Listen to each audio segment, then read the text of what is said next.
Penjelasan mengapa warga Pati marah kepada Bupati Sudewo.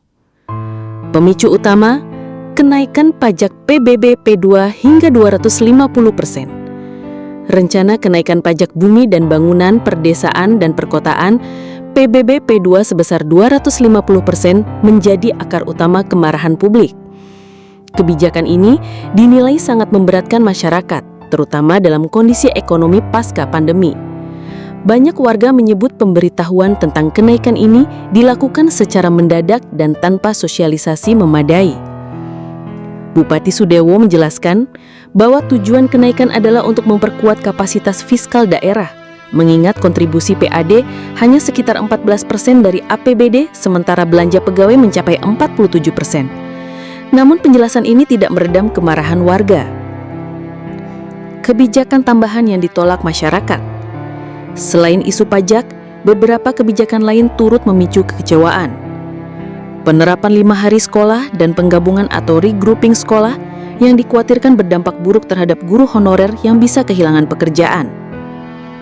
Pemutusan hubungan kerja atau PHK terhadap karyawan honorer di RSUD Suwondo yang dilakukan tanpa pesangon atau kompensasi yang adil, sementara kemudian rumah sakit malah merekrut karyawan baru. Proyek-proyek kontroversial lainnya seperti renovasi alun-alun, pembongkaran masjid tua, dan pemasangan jumbotron juga disoroti warga yang merasa kebijakan tersebut tidak pro-rakyat. Gaya komunikasi yang dianggap arogan. Bupati Sudewo sempat mengeluarkan pernyataan provokatif seperti 50.000 massa silakan demo yang memicu kemarahan publik karena terkesan menantang warga sebagai objek unjuk rasa.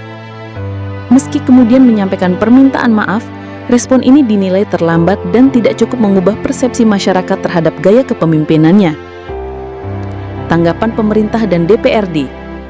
Menyusul tekanan publik, Bupati Sudewo membatalkan kenaikan PBB P2 dan menyatakan akan meninjau ulang kebijakan tersebut. Kendati demikian, ketidakpercayaan warga sudah terlalu kuat. Tuntutan mulai bergeser dari pembatalan kebijakan menjadi desakan agar Sudewo mundur dari jabatannya. Dewan Perwakilan Rakyat Daerah atau DPRD Kabupaten Pati membentuk panitia khusus atau pansus hak angket untuk menyelidiki tindakan Bupati Sudewo dan menjalankan proses pemaksilan jika diperlukan. Rangkuman inti, penyebab kemarahan warga, penjelasan singkat. Kenaikan PBB hingga 250%, membebani warga, dilakukan tanpa sosialisasi cukup. Kebijakan kontroversial lain, 5 hari sekolah, PHK honorer, proyek mahal. Sikap arogan Bupati, respon dan pernyataannya memicu publik. Aksi massa dan kerusuhan, demonstrasi besar, kekerasan, kendaraan dibakar. DPRD bentuk pansus, proses pemaksilan sebagai respon formal.